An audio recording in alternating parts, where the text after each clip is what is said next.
Hello students, कैसे हो आप लोग। उम्मीद करता हूँ आप लोग ठीक होंगे और मन लगा के पढ़ाई कर रहे होंगे। अपने एंट्रेंस एग्जाम की प्रिपरेशन भी कर रहे होंगे। और पिछले कुछ वीडियोस में मैंने आपको स्टेम डोमेन की क्लास 9th और क्लास 11th के एंट्रेंस एग्जाम के सिलेबस बताया था। मैंने सिर्फ साइंस के क्वेश्चंस बताए थे, इंपॉर्टेंट चैप्टर्स डिस्कस किए थे, इंपॉर्टेंट टॉपिक्स को डिस्कस किया था। एंड आई होप आप लोगों ने उन टॉपिक्स के नोट्स बना लिए होंगे। और अगर नहीं बनाया तो जल्द से जल्द वो वीडियो देख लो और जो भी इंपॉर्टेंट टॉपिक्स चैप्टर्स डिस्कस किए गए हैं उनके नोट्स बना लो। नोट्स अपने हैंड राइटिंग में बनाना सो दैट आपको 50% तो नोट्स बनाते वक्त ही याद हो जाएगा और बाकी उससे रिवीजन कर लेना। मैंने ह्यूमैनिटीज डोमेन वाले स्टूडेंट्स के एंट्रेंस एग्जाम के लिए भी पूरी डिटेल में वीडियो बनाया हुआ है and you can find all those entrance exam syllabus video in the description link. मैंने आपको डिस्क्रिप्शन में लिंक दे दिया है, चाहे आप क्लास 11th में एडमिशन लेना चाहते हो या फिर क्लास 9th में। आप किसी भी डोमेन में एडमिशन लेना चाहते हो, हमारे चैनल पे आपको सारे डोमेन के एंट्रेंस टेस्ट की syllabus along with detailed discussion video मिल जाएगी। Just go ahead and check them out. So guys, in this video we will talk about the important questions of maths. ये question specially class 9th वाले students के लिए है, लेकिन अगर आप क्लास 11th में एडमिशन लेना चाहते हो तो भी मैं आपको स्ट्रांगली रेकमेंड करता हूं कि आप इन क्वेश्चंस को एटलीस्ट एक बार तो सॉल्व करो ही। क्लास 9th वाले स्टूडेंट तो इन क्वेश्चन को सॉल्व करेंगे ही, लेकिन जो क्लास 11th में एडमिशन लेना चाहते हैं उनके लिए भी उन्हें भी ये प्रॉब्लम सॉल्व करने की जरूरत है। इनमें से भी कुछ क्वेश्चंस आपके एग्जाम में आ सकते हैं, so it's better to be well prepared for this type of questions as well. इस पर्टिकुलर वीडियो में मैं आपको उन 20 क्वेश्चंस को डिस्कस करूंगा और आपको उन प्रॉब्लम्स को सॉल्व करने का बेस्ट तरीका बताऊंगा, जिससे आप कम से कम टाइम में बहुत आसानी से सॉल्व कर पाओगे। ये जो 20 क्वेश्चन मैं इस वीडियो में डिस्कस करने वाला हूँ, सॉल्व करने वाला हूँ, ये बहुत इंपॉर्टेंट क्वेश्चंस हैं। एग्जाम में आने की प्रोबेबिलिटी बहुत ज़्यादा है। अगर ये क्वेश्चन नहीं आए तो इससे एकदम मिलते जुलते क्वेश्चंस आएंगे। तो अगर आप इन क्वेश्चंस को पहले ही सॉल्व कर लोगे तो ऑब्वियसली आप उन क्वेश्चंस को भी सॉल्व कर पाओगे जो एंट्रेंस एग्जाम में आने वाले हैं। तो चलो अब हम उन इंपॉर्टेंट क्वेश्चंस को डिस्कस कर लेते हैं। मैं आपको यहाँ पे एक बहुत ही इंपॉर्टेंट टिप्स देना चाहता हूँ। जब मैं क्लास 10th 11th 12th में था तो मैं भी यही ट्रिक यूज करता था। आपको करना ये है कि पहले आपको ये पूरी वीडियो लास्ट तक देखनी है, साथ के साथ सॉल्व नहीं करना है। पहले आप एक शांत जगह पे बैठ जाओ, फोकस के साथ इस वीडियो को पूरा देखो। जब आप इस वीडियो को पूरा देख लोगे तो आपको वो सारे क्वेश्चंस पता हो जाएंगे कि कौन कौन से क्वेश्चंस हैं और क्योंकि मैं उनके आंसर्स भी यहाँ पे डिस्कस करने वाला हूँ तो आपको ऑब्वियसली उसके आंसर भी पता चल जाएंगे। तो आप एक बार इस वीडियो को कंप्लीट जब आप कर लोगे तो उसके बाद आप अपने नोटबुक खोलोगे और फिर इस वीडियो को शुरू से स्टार्ट करोगे और इस बार आवाज बंद कर दोगे, म्यूट करके वीडियो चलाओगे। और जैसे ही आपके सामने क्वेश्चन आएगा आप उस वीडियो को पॉज करोगे, पहले सॉल्व करोगे उसको। और जब आंसर आपका मतलब कि जब आप सॉल्व कर लेते हो, क्योंकि आपने ऑलरेडी ये वीडियो पहले देखा हुआ है तो आपको आंसर पता है, आपको पता है किस तरीके से करना है। तो पहले आपको सॉल्व करना है म्यूट करके वीडियो को और फिर उसके बाद फिर प्ले करना, फिर आप आंसर मैच करना है। और इन केस कहीं पे अगर आप अटक गए, फॉर एग्जांपल आप सॉल्व नहीं कर पाए या फिर भूल गए कि मैंने कैसे बताया था, तो फिर आप आवाज बढ़ा के इसका सोल्यूशन फिर से देख सकते हो। और ऐसे ही आपको हर बार सारे क्वेश्चंस के साथ करना है। YouTube की वीडियोस से पढ़ने का ये बेस्ट तरीका है। ऐसे आपको सबसे ज्यादा समझ आएगा, आप बाद में भूलोगे नहीं और एग्जाम में आप बहुत अच्छा परफॉर्म कर सकते हो अगर आप इस तरीके से पढ़ोगे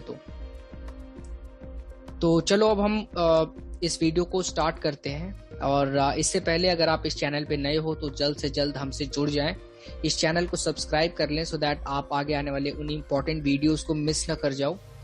आगे और भी इम्पोर्टेंट क्वेश्चंस मैं आपको देने वाला हूं तो वो वीडियोस भी आपके पास पहुंच जाए। इसके लिए आपको इस चैनल से जुड़ना होगा, आप सब्सक्राइब कर लें। और जो भी क्वेश्चंस इस वीडियो में डिस्कस किए जाएंगे उसमें अगर आपको कोई भी डाउट आता है, कोई भी कंफ्यूजन होता है, देन आप वीडियो पॉज करके उसी टाइम कमेंट में आप वो क्वेश्चन पूछो। आपको जल्द से जल्द रिप्लाई मिलेगा। हमारी एसओएसी की पूरी टीम है आपके हेल्प करने के लिए। बस आप क्वेश्चन पूछिए, आपको उसका सोल्यूशन जल्द से जल्द मिल जाएगा।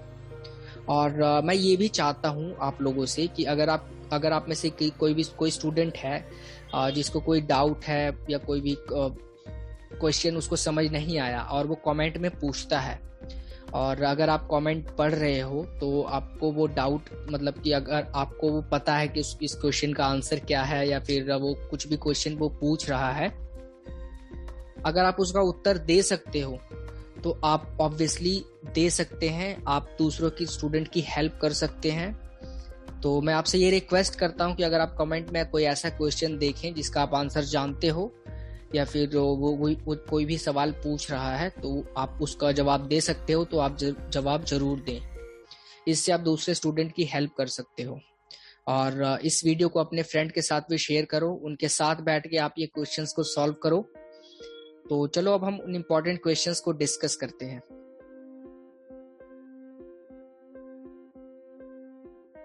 ओके, तो अब हम क्लास 9th और क्लास 11th के लिए जो एंट्रेंस टेस्ट में मैथ्स के क्वेश्चंस आने वाले हैं उसको डिस्कस करना स्टार्ट करते हैं। As you can see in here for class 9th and 11th students. So in the first question we have, what is the value of all these fractional numbers? So हमारे पास 4 fractional number हैं, इनको add करना है और इनकी value बतानी है। तो in the first we have 5/7 and after that -3/11 -4/21 and 9/22। तो सबसे पहले इनका एलसीएम ले लेते हैं हम। तो 7, 11, 21 और 22 का एलसीएम, यहाँ पे हम ऑप्शन में ऐसे एमसीक्यू क्वेश्चंस होते हैं, इनके हम एमसीक्यू के ऑप्शंस देख के ही हेल्प ले सकते हैं। जैसे कि हमें यहाँ पे ये दिख गया कि 462 इनका एलसीएम है, तो हम एलसीएम लेने की आवश्यकता नहीं है यहाँ पे। तो अब हम 462 को इस 7 से डिवाइड करेंगे। सो 462 डिवाइडेड बाई 7 66 होता है, और 66 इंटू 5, 66 को 5 से हम मल्टीप्लाई करेंगे। तो 66 इंटू 5 कितना होता है? 330। तो 330 आ गया हमारे पास।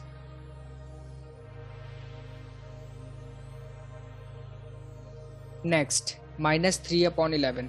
सो अब सिमिलरली जैसे हमने 462 को 7 से डिवाइड किया था, उसी तरीके से 462 को 11 से डिवाइड करेंगे। सो 462 डिवाइडेड बाई 11 जो कि 42 होता है। 42 को 3 से अगर हम मल्टीप्लाई करेंगे, 42 इंटू 3 अगर हम मल्टीप्लाई करेंगे तो हमारे को 126 आ गया। तो 126 जो कि माइनस में है, तो आगे माइनस का साइन डाल देते हैं। अगला भी माइनस का साइन आने वाला ही है। सो अब हम 21 को 462 से डिवाइड करते हैं, 462 को 21 से डिवाइड करेंगे तो आंसर में 22 आ जाएगा, और 22 को 4 से अगर मैं गुना करूंगा तो ऑब्वियसली 88 आएगा। तो यहाँ पे 88 लिख देता हूँ। और इसके बाद फिर हमारे पास 462 को 22 से डिवाइड करेंगे तो 21 आएगा, और 21 को हम 9 से मल्टीप्लाई करते हैं। तो 21 इंटू 9 कितना होता है? 189। तो यहाँ पे 189 लिख देता हूँ मैं, 189। और इनको अगर हम सॉल्व करेंगे, 330 माइनस 126 माइनस 188 प्लस 189, तो हमारे पास जो आंसर आएगा वो आएगा 305। 305। और यहाँ पे हम देख सकते हैं 305 नहीं है, ये third 305/462 is the correct option. So अगर आपके पास ये क्वेश्चन आएगा ऐसा, तो आपको जैसे मैंने अभी किया है उसी तरीके से करना है, और इसका आंसर थर्ड है 305/462. Now let's move to the next question. In the next question we have, what is the multiplicative inverse of -3 upon 1 -3 1/7? So सबसे पहले हम बात करते हैं मल्टीप्लिकेटिव इन्वर्स होता क्या है. मल्टीप्लिकेटिव इन्वर्स वो होता है, जैसे हमारे पास ये जो नंबर है इसका मल्टीप्लिकेटिव इन्वर्स वो नंबर होगा जिसको मल्टीप्लाई करने पे आंसर में 1 आ जाए. तो हम इसको एक नॉर्मल फॉर्म में लिख देते हैं. 7 3 21 + 1 22/7 माइनस 22/7. यहाँ पे मैं कौन से नंबर से इसको मल्टीप्लाई करूं कि 1 आ जाए, कौन से नंबर से? सो ऑब्वियसली कुछ ऐसा नंबर होगा कि ये 7 ऊपर जाके कट जाए. तो पहले तो माइनस माइनस प्लस करने के लिए माइनस नंबर का, ये माइनस का होना चाहिए. ये ब्रैकेट है और -7/22. तो 7 से 7 कट जाएगा, 22 से 22 कट जाएगा, फिर -1 = 1 हो जाएगा. तो -7/22 हमारे पास D option is the correct option, -7/22. Now in the next question, Huma is twice as old as Chetna. तो सबसे पहले स्टेटमेंट में हमारे पास है चेतना है. चेतना जो हुमा है वो चेतना से 2 गुनी बड़ी है, उसकी उम्र 2 गुनी है. ठीक है. 5 years ago her age was 3 times चेतना's age. 5 साल पहले जो हुमा की उम्र थी वो चेतना से 3 गुना थी. What are the present ages of Huma and Chetna respectively? तो यहाँ पे हम हुमा और चेतना की जो प्रेजेंट एज है, फॉर एग्जांपल अगर हम चेतना की एज x ले लेते हैं, तो अगर हम चेतना की एज x लेते हैं तो ऑब्वियसली हुमा की एज 2x हो जाएगी. अगर हम चेतना की एज x लेते हैं तो हुमा की एज ऑब्वियसली 2x हो जाएगी. आई होप आपको क्लियर हो गया होगा ये. अब आगे क्या कह रहा है, 5 years ago हर एज वो 3 times चेतना's age, यानी कि 5 साल पहले, यानी कि x - 5 was equal to 3 times चेतना's age, यानी कि x - 3 into x - 5 equals 2 into x - 5. यानी कि अगर हम सबसे पहले तो चेतना को x मान लेते हैं, राइट. तो हुमा की जो प्रेजेंट एज होगी, हुमा को मैं h से रिप्रेजेंट करता हूँ, चेतना को c से, क्योंकि पूरा नाम लिखने का तो इतना टाइम नहीं होता एग्जाम में. तो इसको हम 2x मान लेते हैं, राइट. और 5 साल पहले हमें ये बताया जा रहा है कि जो हुमा की एज थी वो चेतना से 3 गुना ज़्यादा थी. तो 5 साल पहले चेतना की उम्र कितनी रही होगी? ऑब्वियसली x - 5 है ना, यानी कि x - 5 जो उम्र था इसका चेतना का, इसको अगर मैं 3 गुना कर दूं, यही बोल रहा है ना कि इसके 5 साल पहले हुमा की जो एज थी वो 3 गुना थी. तो इसको मैं 3 से मल्टीप्लाई कर दूं तो हुमा के x - 5.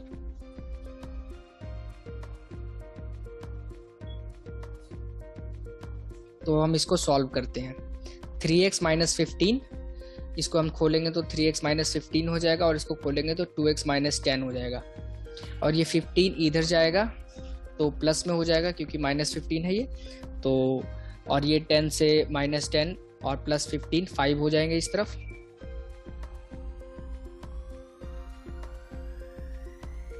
देखो मैं करके ही बता देता हूँ आपको।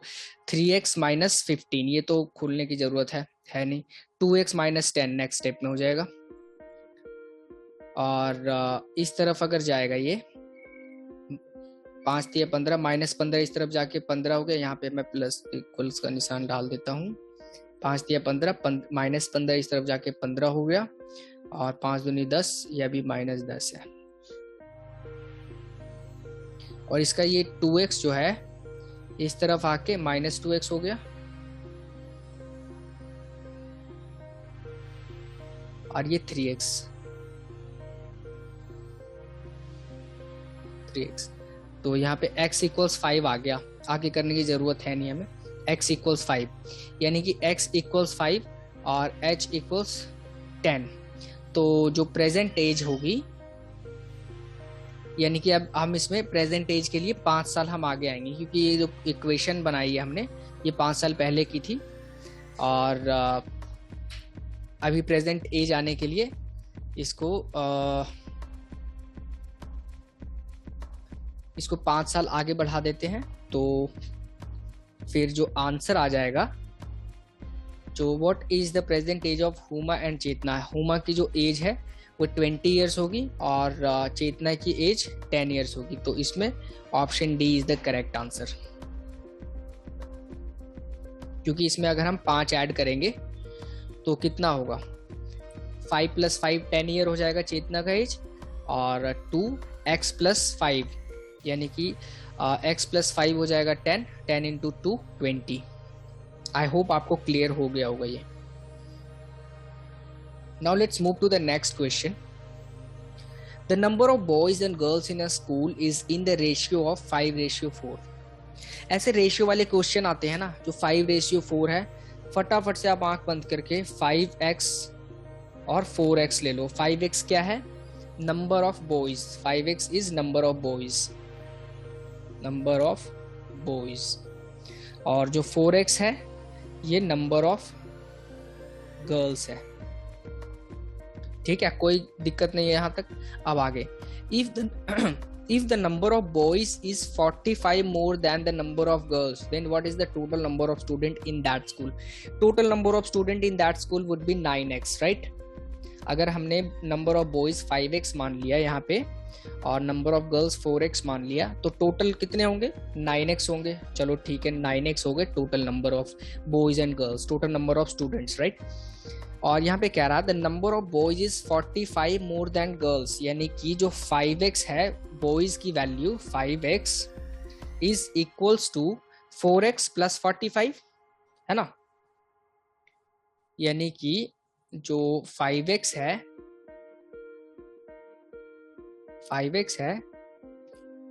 ये इक्वल्स है 4x + 45। तो अगर मैं ये 5x ये 4x को इधर ले जाऊं तो x की वैल्यू ऑब्वियसली 45 आ जाएगी, है ना। नेक्स्ट स्टेप में अगर मैं 5x माइनस ये 4x इस तरफ गया तो 5x - 4x = 45, यानी कि x = 45। यहां तक आपको कोई डाउट है, नहीं है।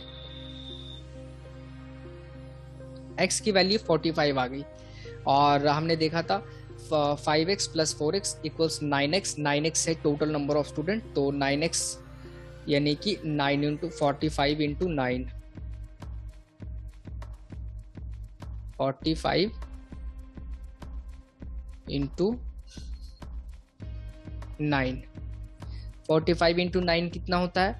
अगर आप ऐसे एक ही चीज को गुणा करने बैठ नहीं सकते तो ऑब्वियसली 45 × 10 कितना होता है, 450। 450 में से 45 माइनस कर दो, 405। यहाँ पे हम देख सकते हैं B option is the right answer, 405।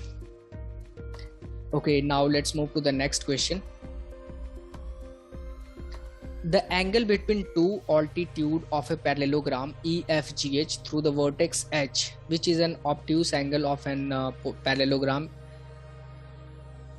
is 85 degree. What is the measure of each angle of the parallelogram? ये हमारे पास एक पैरेललोग्राम है EFGH। ये आपको डायग्राम, इसमें वैसे इस क्वेश्चन में तो डायग्राम ड्रॉ करने की जरूरत थी नहीं, लेकिन मैंने आपको वैसे ही पैरेललोग्राम ऐसा होता है ये दिखाने के लिए। EFGH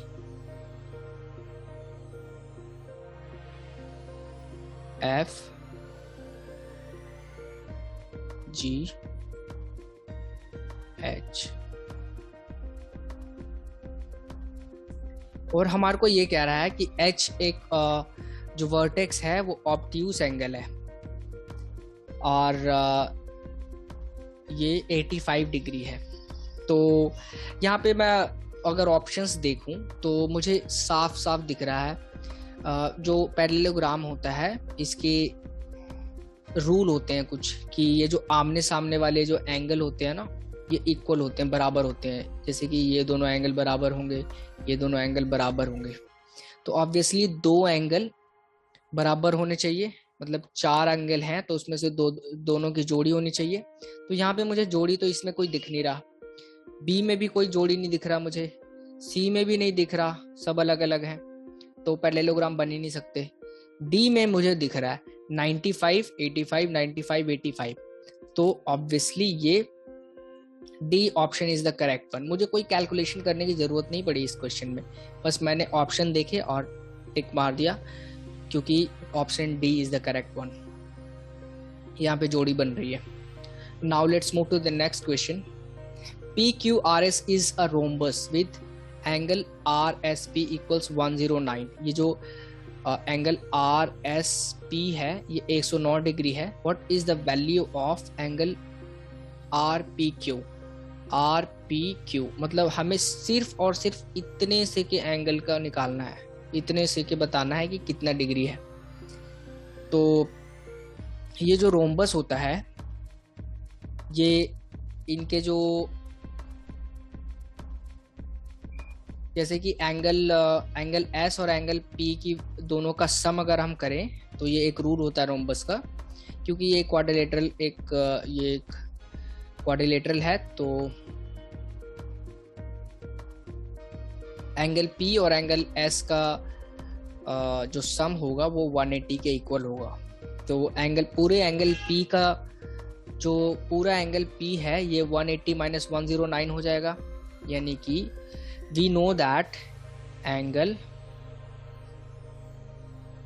P plus angle S equals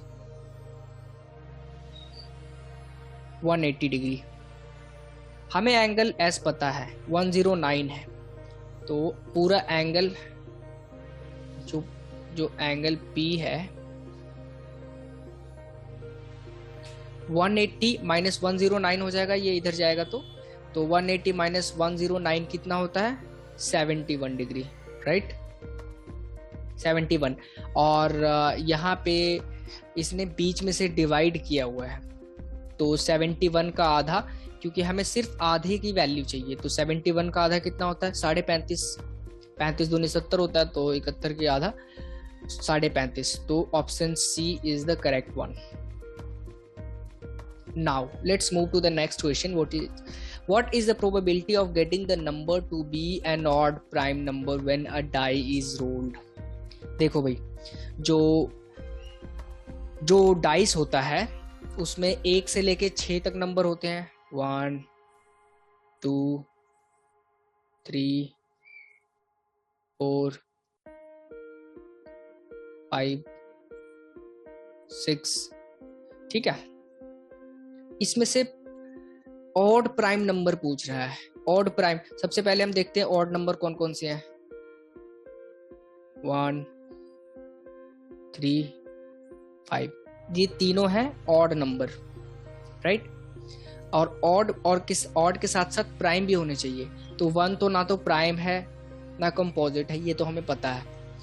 लेकिन जो 3 है ये ऑड भी है और प्राइम भी है, और 5 ऑड और प्राइम दोनों है, यानी कि दो हमारे पास जो है ये फेवरेबल इवेंट है।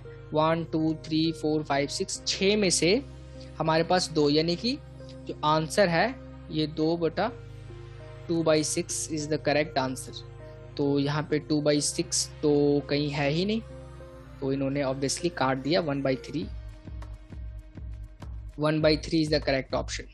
इसको अगर हम काटेंगे तो 2 1 2, 2 3 6, 1/3। Now let's see what exactly we have in the next question. If 3x upon 5 minus 10 equals x upon 5 minus 8, then what is the value of x? ये क्वेश्चन बहुत आसान है, मैं चाहता हूँ कि आप लोग ट्राई करो। और 3x upon 5 minus 10, तो ये जो 10 है ये इस तरफ जाएगा और x upon 5 इस तरफ आएगा, तो 3x upon 5 माइनस x, ये x है, x अपॉन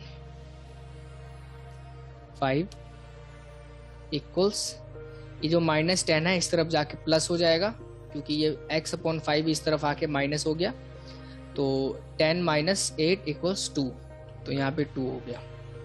और 3x माइनस x,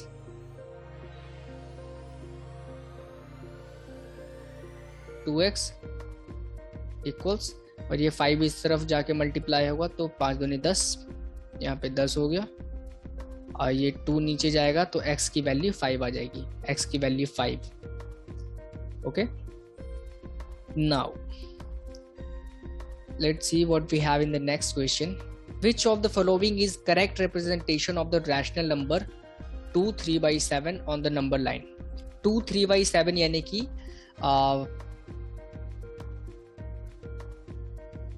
2 के बाद 3/7, 2 के बाद 2 और 3 के बीच में 7 डिवीजन होने चाहिए, और उसमें से तीसरा हिस्सा, यानी कि अगर हम देखते हैं, सबसे पहले हम नीचे से स्टार्ट करते हैं, 2 के बाद 2 के बाद 2 के बाद, यानी कि ये दोनों ऑप्शन तो हम देख ही नहीं सकते, क्योंकि ये 3 के बाद जा रहा है, 3 से भी बड़ा है ये, और ये 2 से ही छोटा है, तो बी और सी तो हो ही नहीं सकते। 2 के बाद और 2 के बाद हमारे को ए और डी दिख रहा है, ए और डी में से कोई हो सकता है। अगर हम डी सेक्शन देखें तो इसको कितने हिस्से में डिवाइड किया है, 1 2 3 4 5 6, तो 6 हिस्से में डिवाइड किया है, तो ऑब्वियसली ये गलत है, ये 3/6 हो जाएगा, तो option A is the correct one. 1 2 3 4 5 6, 7 हिस्सों में डिवाइड किया है, 1 2 3 तीसरे पे जाके है, तो option A is the correct one. Now let's move to the next question. Murli has 4 times 2 rupee coin as compared to 5 rupee coins. If he has, यानी कि जो मुरली है इसके पास कुछ 2 रुपए के सिक्के हैं और कुछ, माफ करना यार मैं इतने सर्कल नहीं बना सकता, मान लो कि ये 2 रुपए का सिक्का है और ये 5 रुपए का सिक्का है, तो मुरली के पास ये बता नहीं रखा कि कितने सिक्के हैं 2 रुपए के पास, 2 रुपए के, और कितने सिक्के हैं 5 रुपए के, बस ये हमारे को बता रखा है कि ये जो 2 रुपए का सिक्का है, ये 5 रुपए के जितने भी सिक्के, फॉर एग्जांपल हम 5 रुपए के सिक्के को x मान ले, तो जो उसकी वैल्यू होगी वो 5x हो जाएगी, है ना। जैसे कि 5 रुपए के 2 सिक्के हैं, तो उसकी वैल्यू कितनी होगी, 2x यानी कि 10 रुपए, ठीक है। तो हम मान लेते हैं कि number of 5 rupee coin is x, then the total number of 2 rupee coin would be 4x, है ना। तो टोटल नंबर ऑफ, तो ये 2x हो गया, 2 रुपए के सिक्कों को हमने 2x मान लिया, तो इस ये जो कह रहा है ये 4 गुना है, जितने 5 रुपए के सिक्के हैं 2 रुपए के सिक्के 5 रुपए के सिक्के से 4 गुना है। और ये हमारे को एक और हिंट है इस क्वेश्चन में, if he has total 91 rupee then how many total coin of 2 rupee does he have, तो 2 रुपए के सिक्के कितने हैं उसके पास, तो ये सिंपल सी इक्वेशन है, 4 into 2x 5x, यहाँ पे हम x की वैल्यू निकाल लेंगे, तो 91 रुपीज।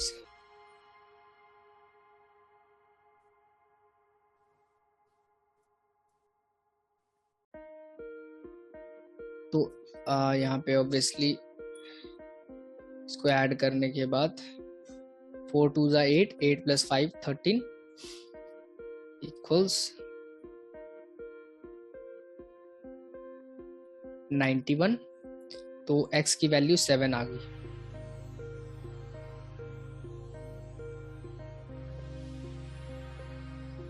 x की वैल्यू 7 आ गई, यानी कि जो 5 रुपए के सिक्के से पैसे बन रहे हैं वो 35 रुपए बन रहे हैं। यहाँ पे अगर हम वैल्यू डालेंगे 7, तो 7 × 5 = 35, यानी कि 5 रुपए के जो सिक्के हैं ये 35 रुपए के हैं।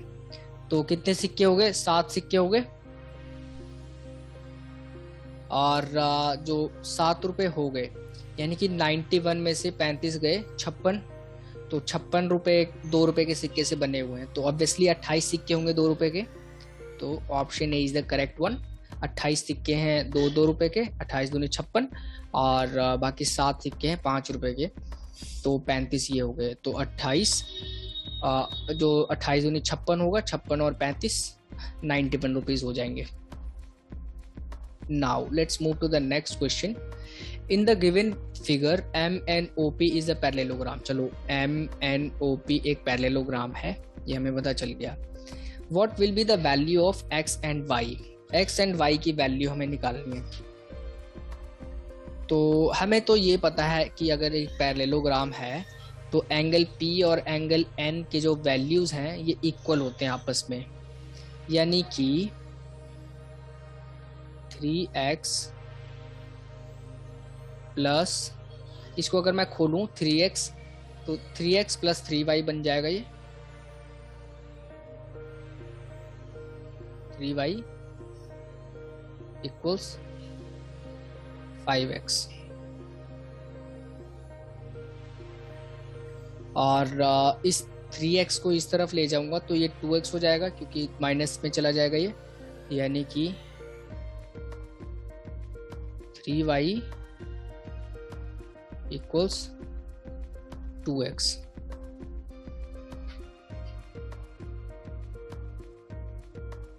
अब x की वैल्यू कितनी हो जाएगी? चलो y की वैल्यू निकाल लेते हैं, इसको काट दो। इरेजर ले लेता हूं मैं वापस से। तो जो y है, y की वैल्यू हो जाएगी 2/3x। यह हो गया हमारे पास पहला इक्वेशन कि y = 2/3x।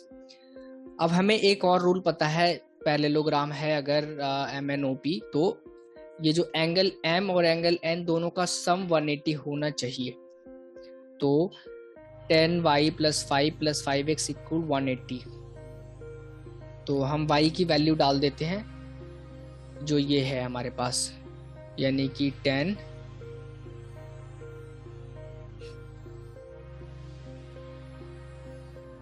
और y की वैल्यू जो है 2/3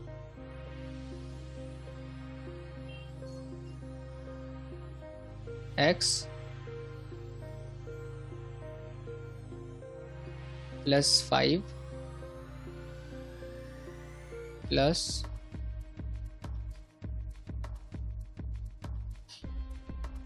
5x = 180। तो अब हम इसको सॉल्व करेंगे तो वो 20x/3 हो जाएगा ये। सो अगर हम इसको सॉल्व करते हैं तो 20x/3 + 5 + 5x = 180 आ जाएगा। फिर हम इस 3 को LCM ले लेते हैं।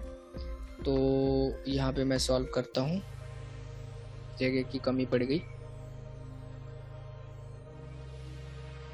तो अगले स्टेप में अगर मैं LCM लेता हूँ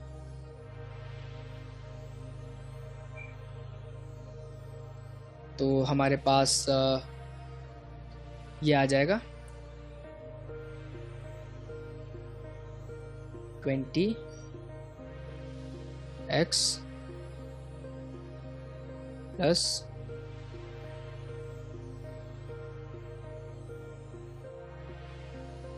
15 प्लस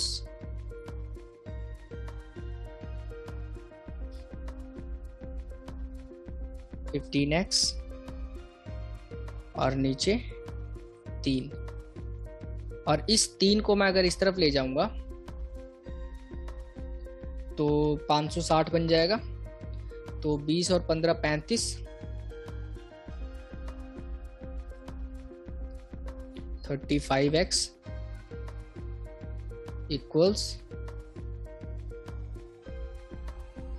इस 3 को इस तरफ ले जाऊंगा तो 180 गुना 3 हो गए 540,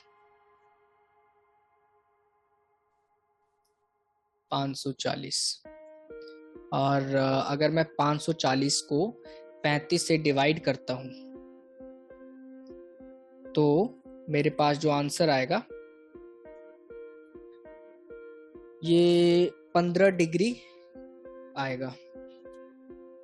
और शायद मैंने कोई एक गलती कर दी है। इसकी जगह मैं y की जगह x की वैल्यू ले लेता हूँ यहाँ पे। सो अगर मैं ये 3y अपॉन, एक काम करता हूँ यार, इस वीडियो को यहीं स्टॉप कर देता हूँ, इस क्वेश्चन को फिर से सॉल्व करेंगे, है ना।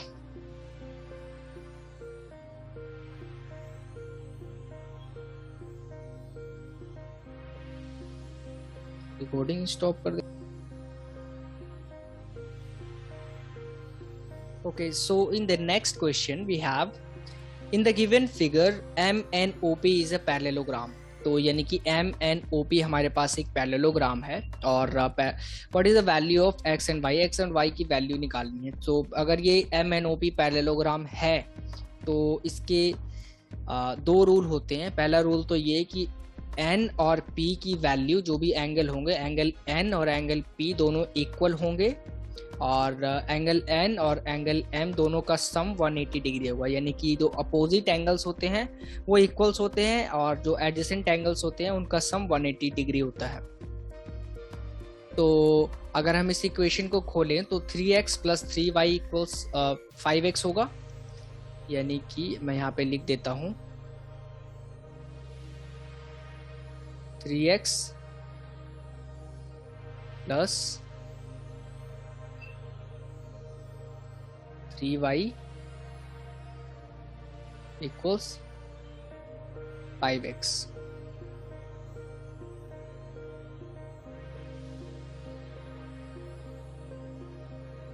और इसको अगर हम सॉल्व करेंगे तो ये 3x इस तरफ चला जाएगा और ये 2x बन जाएगा और ये 2 नीचे आ जाएगा। तो यानी कि 3/2y इक्वल्स x। ये हमारे पास पहला इक्वेशन बन गया। इस इक्वेशन को हम नोट कर देते हैं क्योंकि इसका हम आगे यूज करने वाले हैं।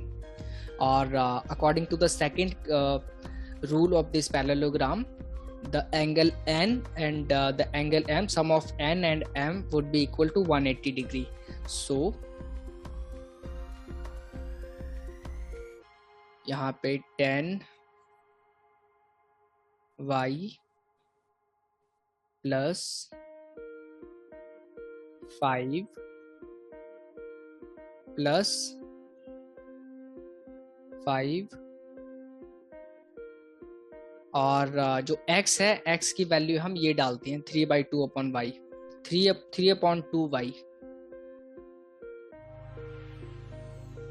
3/2y। इसको मैं ब्रैकेट में डाल देता हूं। ये किसके इक्वल होता है? 180 डिग्री के इक्वल होता है, 180। अब हम इसको आगे सॉल्व करते हैं। 10y प्लस 5, 5 × 15/2 15/2y हो गया यहाँ पे। और अगर हम इसका एलसीएम लेते हैं तो ये 20 हो जाएगा, ये 10 हो जाएगा और ये 15। तो 10 + 15 = 25। सॉरी, ये 10 है तो ये 20 हो जाएगा। 20 + 15 हमारे पास 35 हो गए। 20 15 35, 35y प्लस, ओ सॉरी 5 में मैं 5 लिखना भूल गया।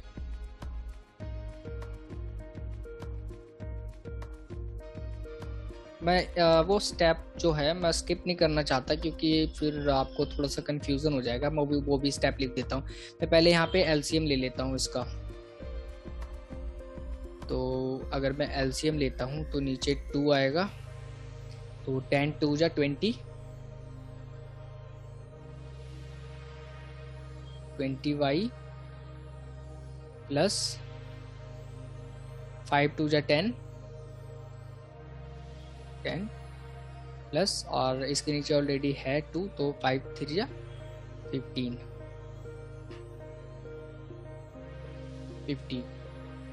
थोड़ा ठीक से कर देता हूँ, इक्वल्स 180।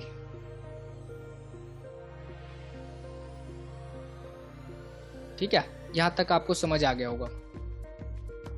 और ये 2 इस तरफ जाके ये 360 हो जाएगा। यहाँ पे y लिखना भूल गया मैं। और 20 15 35y,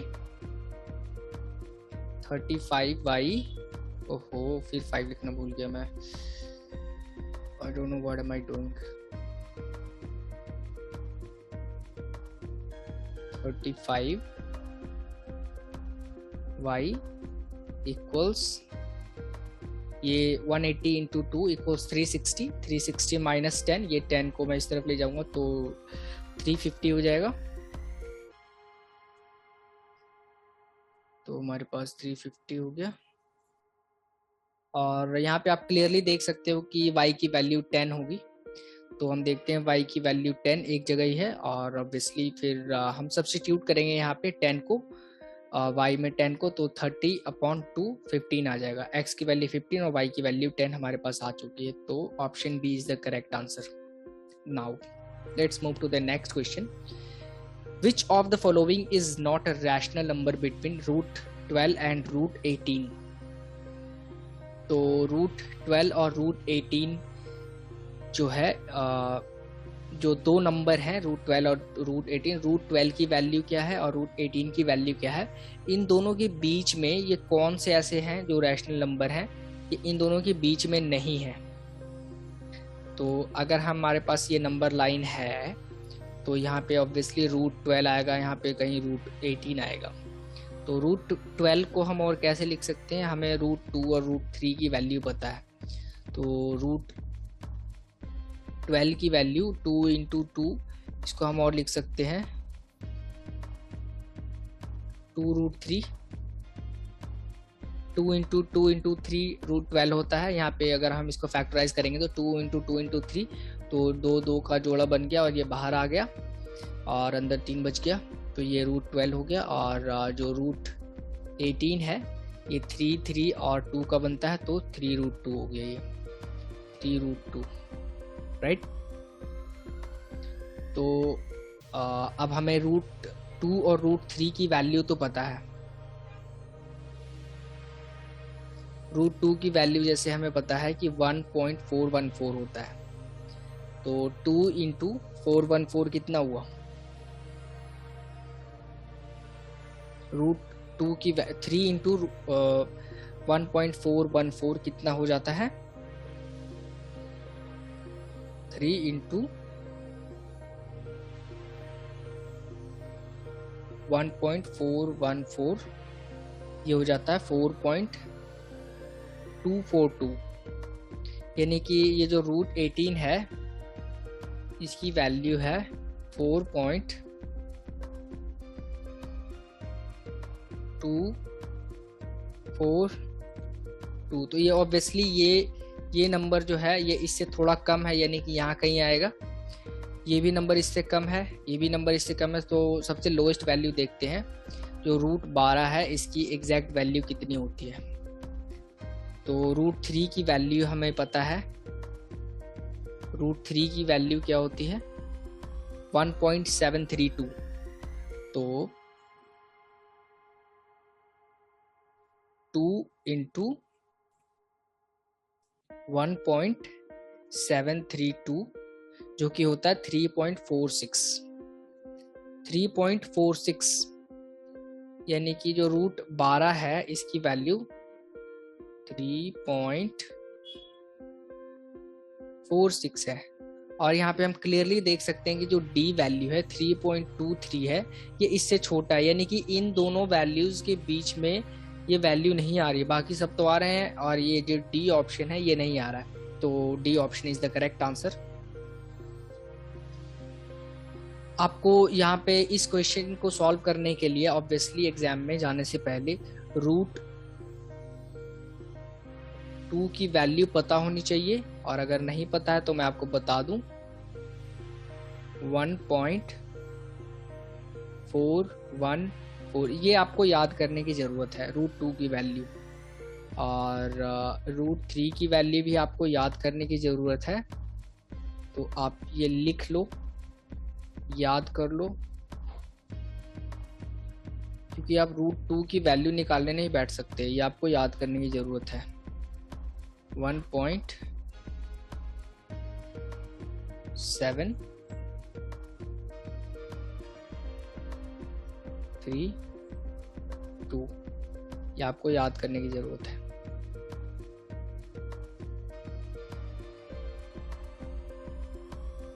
Now let's move to the next question. PQRS is a parallelogram such that from a point O inside a parallelogram, हमारे पास एक पैरेललोग्राम है,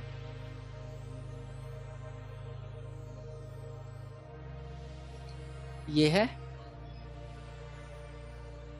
PQRS।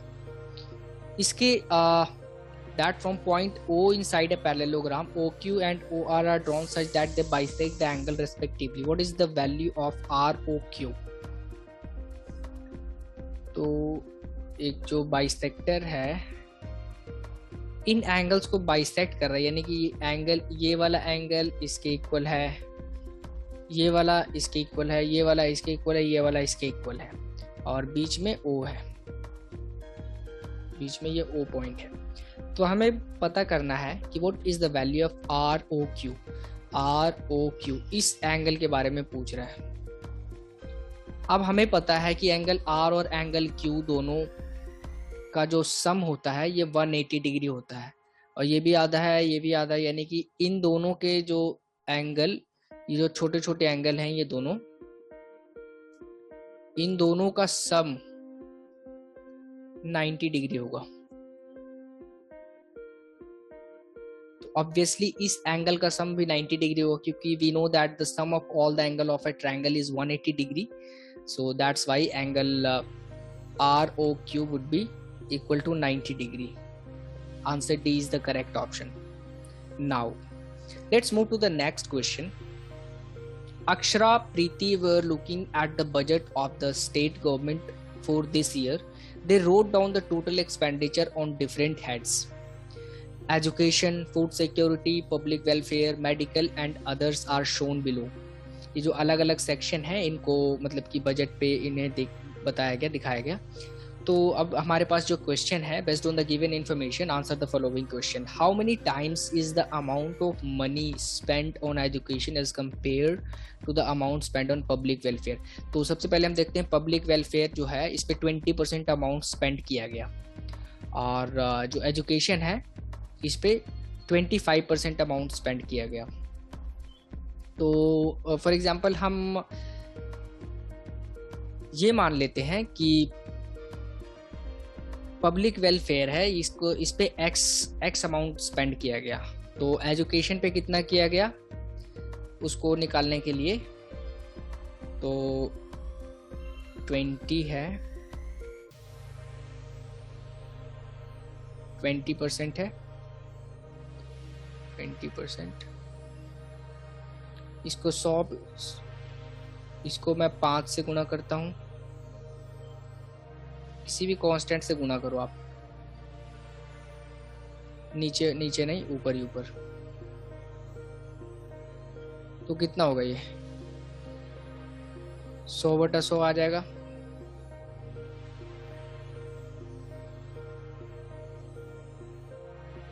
और इसी 5 को मैं इस 25 में भी मल्टीप्लाई करूंगा, क्योंकि मुझे कंपैरिजन करना है। 25 इंटू 5, ये 25% था, तो मेरे पास आ गया 125।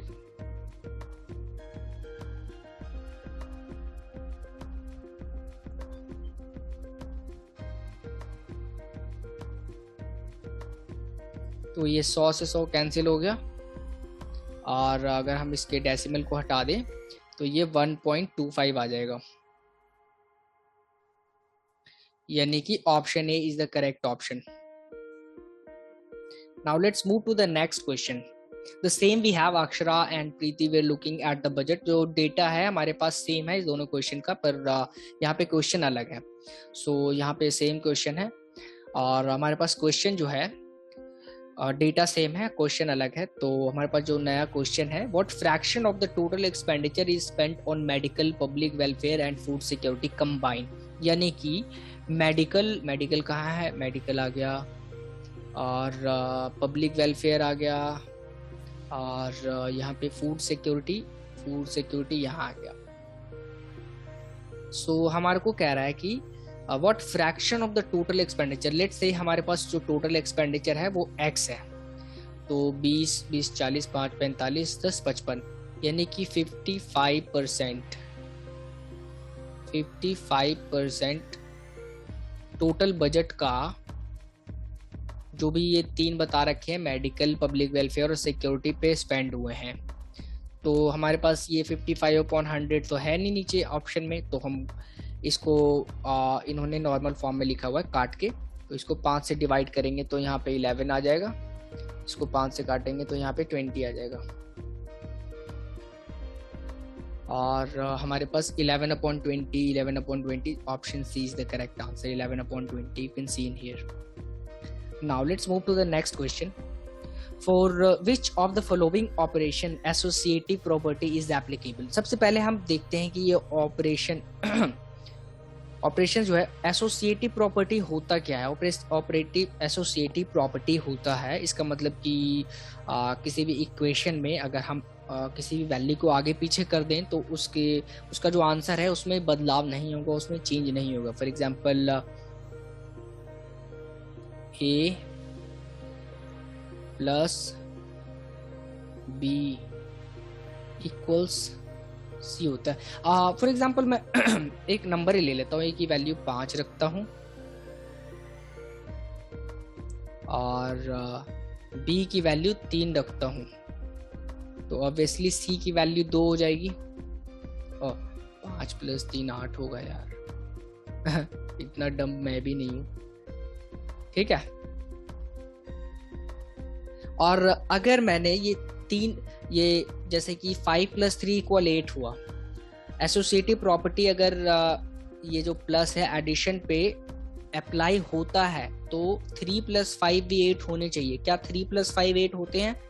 अगर आंसर यस है तो एडिशन में एसोसिएटिव प्रॉपर्टी एप्लीकेबल होती है, तो ऑब्वियसली यस 5 + 3 = 8 और 3 + 5 = 8 ही होते हैं। तो एडिशन तो हो गया, एडिशन यानी कि ऑप्शन बी तो हो ही नहीं सकता क्योंकि इसमें एडिशन नहीं है। मल्टीप्लिकेशन एंड डिवीजन यानी कि ऑप्शन डी तो हो ही नहीं सकता क्योंकि इसमें एडिशन नहीं है। अब हमारे को देखना है ए और सी में से कौन सा आंसर आएगा। एडिशन इसमें दोनों है, मल्टीप्लिकेशन और सब्ट्रैक्शन। तो पहले हम सब्ट्रैक्शन देख लेते हैं। तो 5 - 3 = 2 होते हैं। क्या 3 - 5 भी 2 ही होते हैं? नहीं, 3 - 5 - 2 होते हैं। तो अगर मैं इसकी वैल्यू आपस में चेंज कर देता हूं तो यहाँ पे आंसर अलग आ जाता है, जबकि इसमें आंसर अलग नहीं आ रहा था। यानी कि इसमें जो सब्ट्रैक्शन है इसमें एसोसिएटिव प्रॉपर्टी एप्लीकेबल नहीं होती। और अगर मैं मल्टीप्लिकेशन की बात करूं, 5 इंटू 3 15 होता है और 3 इंटू 5 भी 15 होता है, तो हम आपस में वैल्यू चेंज कर सकते हैं। So option A is the correct answer, क्योंकि सब्ट्रैक्शन होता नहीं है। एडिशन और multiplication are the operations which applies associative property on which. Now let's move to the next question. A rectangle's perimeter is 40 centimeter. If the rectangle's length is 12 centimeter, then its width will be, यानी कि हमारे को जो एक rectangle है इसका perimeter है ये सबसे पहले तो हमारे को रेक्टेंगल का पेरीमीटर का फॉर्मूला आना चाहिए। यानी कि पेरीमीटर को मैं P से डिनोट करता हूँ। पेरीमीटर जो है हमारे पास 40 है, गिवन है ये, और जो फॉर्मूला होता है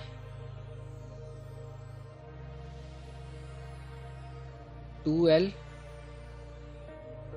प्लस बी, ये आपने पढ़ा होगा अपने मैथ्स में। तो हमारे पास लेंथ की वैल्यू 12 गिवन है, यानी कि अगर मैं इसको खोलूंगा तो 12 दूनी 24, ये जो है हमारे को 40 गिवन है। तो 2 इंटू 12 प्लस, इसको मैं L ठीक से बना देता हूँ, 2L plus 2B equals 40।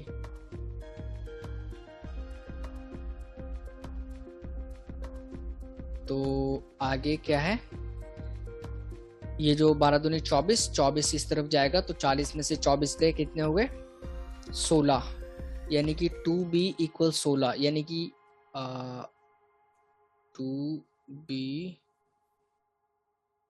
Equals 16, यानी कि b की वैल्यू हमारे पास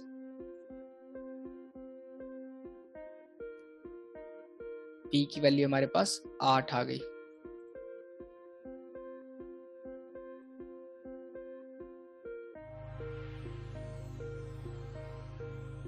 इसकी विड्थ की वैल्यू 8 आ गई, 8 centimetre is the correct answer.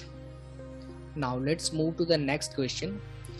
Which of the following rational number does not lie between -1/8 and -4/11?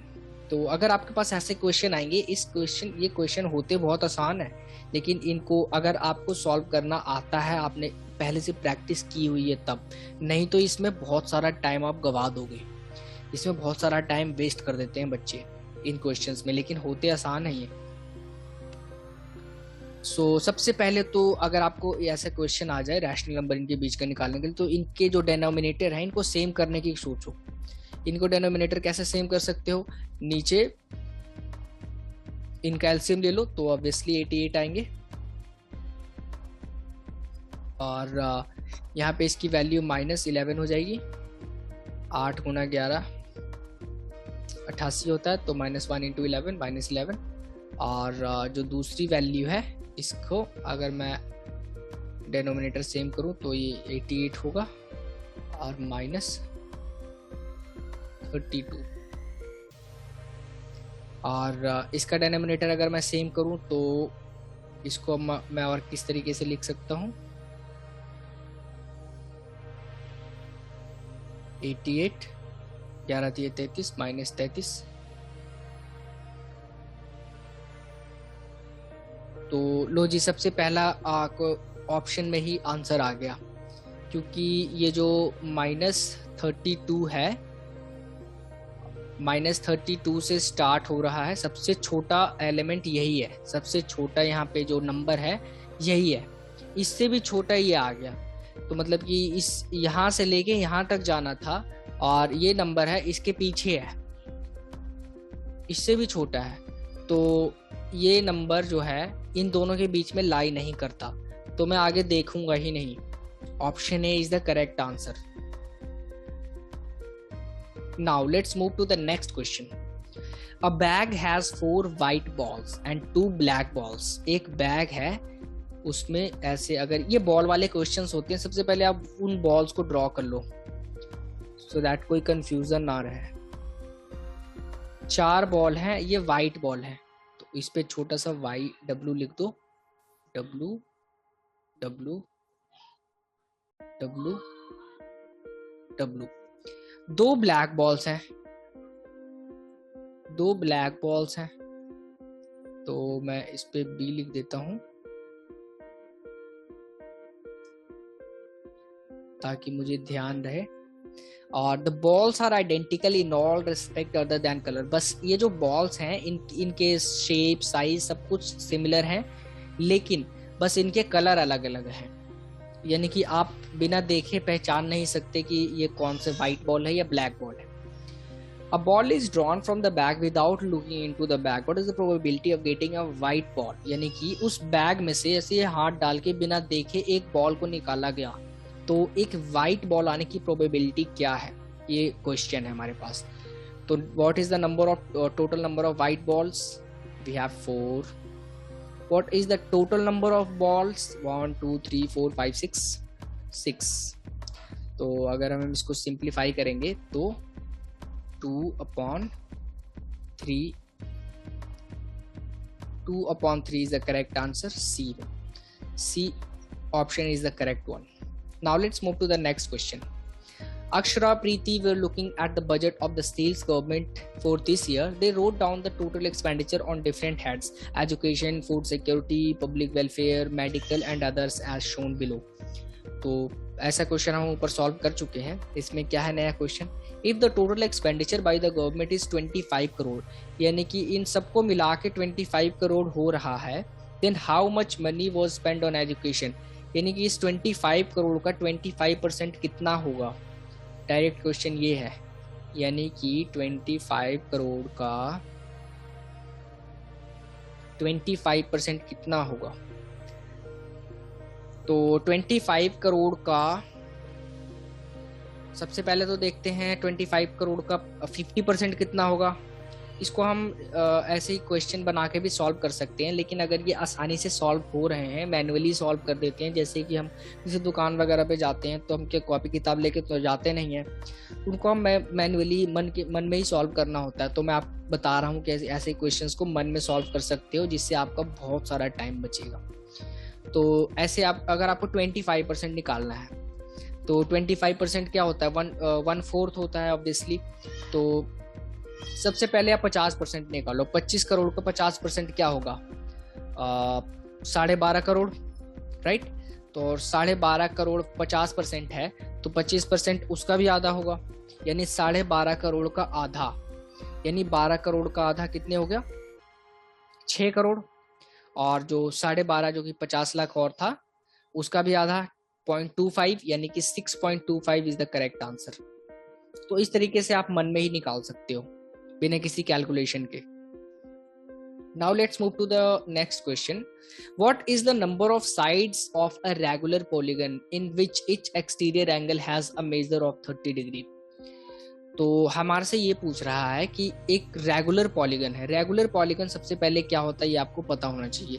Regular polygon वो होता है जिसके सारे साइड्स जो होते हैं वो इक्वल होते हैं। सबसे पहली बात ये। तो अगर जो एक्सटीरियर एंगल है उसका जो मेजर है वो 30 डिग्री है, तो उसमें कितने नंबर ऑफ साइड्स होते हैं? यानी कि एक जो पॉलीगन होता है रेगुलर पॉलीगन, उसमें उसके sum of all the exterior angle is 360। सारे एक्सटीरियर एंगल का सम 360 डिग्री होता है। तो 360/30, एक का है हमारे पास 30 दिया हुआ, तो हम इसको डिवाइड करेंगे 360 से। तो अब हमारे पास कितना आ गया? 0 से 0 कट गया, 12। क्या 12 हमारे पास ऑप्शन में है? 12 sides exactly. C option is the correct answer. Now let's move to the next question. I hope this one is the last one. In the given square PQRS, एक स्क्वायर है PQRS, if OP is, OP जो है ये side OP ये diagonal है, इसका ये part x plus 10 है, और OS जो है 2x माइनस 6 है। OS यानी कि ये साइड हमें पता है, OS जो है 2x माइनस 6 है। तो x की वैल्यू बताओ। अब देखो जी, ये पहले तो इन्होंने बता दिया स्क्वायर है। सबसे बड़ा हिंट यही है कि इसके जो डायगोनल्स हैं ये परपेंडिकुलर होते हैं एक दूसरे के और बाइसेक्ट करते हैं एक दूसरे को। तो जो OP है और OS है ये दोनों आपस में इक्वल हैं, ये दोनों इक्वल हैं, यानी कि जो x OP की वैल्यू है x प्लस 10 ये एग्जैक्टली इक्वल होगा 2x माइनस 6 के। अब हम इस इक्वेशन को तो सॉल्व कर ही सकते हैं। इस x को इधर ले जाऊंगा, 6 को इधर लेके आऊंगा, तो ये हो जाएगा 16, ये हो जाएगा 2x माइनस x, यानी कि x की वैल्यू हमारे पास 16 आ गई। बहुत आसान। तो यहाँ पे हो गया 16 is the correct answer, option D. So thank you. यही थे, और यहाँ पे आप एक बार और एक झलक देख सकते हो इन क्वेश्चंस को कि मैंने किस तरीके से सॉल्व किया। ये कुछ क्वेश्चंस थे पॉलीगन से, और कुछ क्वेश्चंस थे डायग्राम बना रखे थे, और इस पे डेटा से रिलेटेड क्वेश्चंस थे बजट के ऊपर, और फिर हमारे पास कुछ प्रोबेबिलिटी के क्वेश्चंस थे, और फिर रैशनल नंबर से जुड़े हुए कुछ क्वेश्चंस, फिर हमारे पास रेक्टेंगल के पैरामीटर वगैरह से जुड़े हुए कुछ क्वेश्चंस थे, फिर हमारे पास ये आ जाता है एसोसिएटिव प्रॉपर्टी, थोड़ी जानकारी की क्वेश्चन, थ्योरी की क्वेश्चन है ये, और उसके बाद फिर हमारा वही डेटा से रिलेटेड क्वेश्चन, अगेन डेटा से रिलेटेड क्वेश्चन है, और फिर हमारे पास ये आ गया एंगल से रिलेटेड क्वेश्चन। ये जो मैंने बताया है आपको, ये जो रूल होते हैं छोटे मोटे, ये आपको पता होने चाहिए। √2 और √3 की वैल्यू आपको पता होने चाहिए, क्या होता है याद होना चाहिए, तभी आप ये वाला क्वेश्चन कर सकते हो। और फिर अगेन हमारे पास एंगल से रिलेटेड क्वेश्चन है। आपको ये पता होना चाहिए कि जो एक पैरेललोग्राम होता है इसके अपोजिट साइड्स, जो अपोजिट एंगल्स होते हैं ये इक्वल होते हैं, और जो एडजेसेंट एंगल्स होते हैं उनका सम 180 डिग्री होता है। और उसके बाद फिर हमारे पास कुछ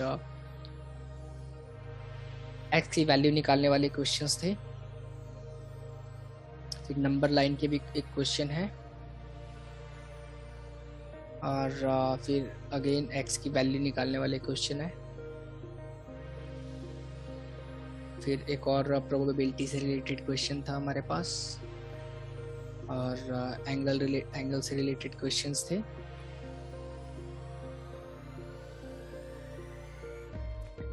अगेन हमारे पास एंगल से रिलेटेड क्वेश्चन था, लेकिन इसमें हमारा दिमाग लगाने वाला ज़रूरत है, कोई कैलकुलेशन नहीं थी इसमें, बस हमें ये जानकारी होनी चाहिए। ये देखो जो मैंने आपको बताया अभी कि एक पैरेललोग्राम होता है, उसके अपोजिट एंगल्स इक्वल होते हैं, और sum of the adjacent angle is equal to 180 degree. आपको ये पता होना चाहिए। इससे रिलेट अगर आपको ये जानकारी है तो आप ये क्वेश्चन भी उसी इंफॉर्मेशन के ऊपर बेस्ड है। तो अगर मुझे पता था कि ये होता है सामने वाले एंगल इक्वल, तो वो 85 इक्वल है, और सम ऑफ एडजेसेंट एंगल यानी कि 95 + 85 180 होता ही है। तो मैंने आसानी से डी ऑप्शन कर लिया। और फिर हमारे पास ये रेशियो वाला क्वेश्चन था, ये भी हमने एक ट्रिक यूज करके सॉल्व किया, एक्स डाल के इसमें। और फिर ये कुछ रीजनिंग के क्वेश्चन थे, इसमें रीजनिंग करना था, एक्स डाल के इसको सॉल्व करना था, ये भी हमने ट्रिक लगा के सॉल्व किया। और ये मल्टीप्लिकेटिव इन्वर्स के बारे में जाना कि हमें पता होना चाहिए पहले से कि मल्टीप्लिकेटिव इन्वर्स वो नंबर होता है जिसको मल्टीप्लाई करने पे आंसर में 1 आ जाता है। और फिर ये वैल्यू को कैलकुलेट करने वाला था, तो ये भी हमने किया।